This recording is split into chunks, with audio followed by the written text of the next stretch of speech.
You've probably been hearing on the news the name Equifax a lot lately. And I know it sounds like a prescription drug, you know, the kinds with those commercials where a lady can't run in a meadow because she poops too much. You know those commercials? But it's not. It's not. Equifax is actually one of the 3 big agencies that keep track of people's credit information. So basically, if you want to get a loan, Equifax can determine whether you get it or not. And they can do this because they know everything about you. They're like an Instagram stalker, but for credits.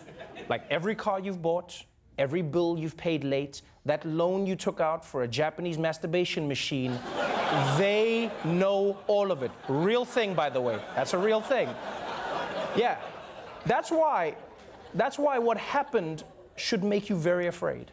A massive security breach revealed today by one of the 3 big credit reporting bureaus, Equifax. The hack could go down as among the biggest ever, involving nearly half the U.S. population.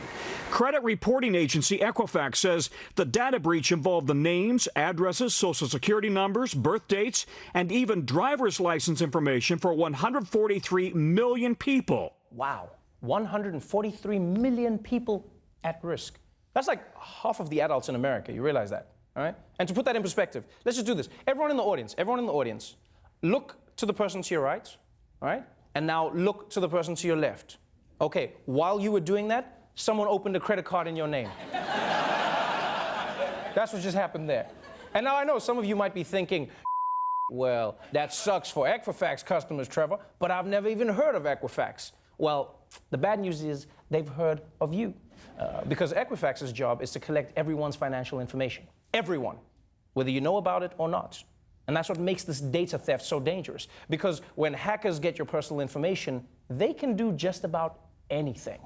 Katie had her identity stolen by criminals. They went to stores that I've never been to and successfully opened 11 to 14 different credit cards. Hitting nearly every store on this block on a $15,000 shopping spree. They had all my pedigree information, social security card, driver's license, wife's maiden name, all that stuff. Hackers drained his bank accounts and his children's savings accounts in under 45 minutes. We had been working for about a year to save up a lot of cash to pay for our entire wedding, and it was gone.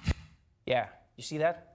That's really that couple lost their savings, their house, and even their faces. Which is really messed up, because now they won't be able to unlock their iPhone 10. Siri, please. It's me, Siri. It's me. New phone, who dis? Come on, Siri. Come on. Come on, Siri.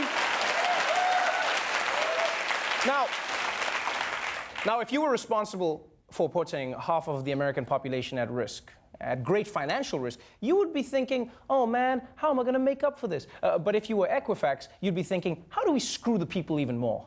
They've established a website, and you can go to that EquifaxSecurity2017.com, type in your last name, the last 6 digits of your social security number, and it will tell you if you were breached or not. As customers went through that website that Equifax set up, they noticed that buried in the terms of service was language that barred those who enroll in the Equifax credit program from filing for any class action lawsuits that may arise from this breach.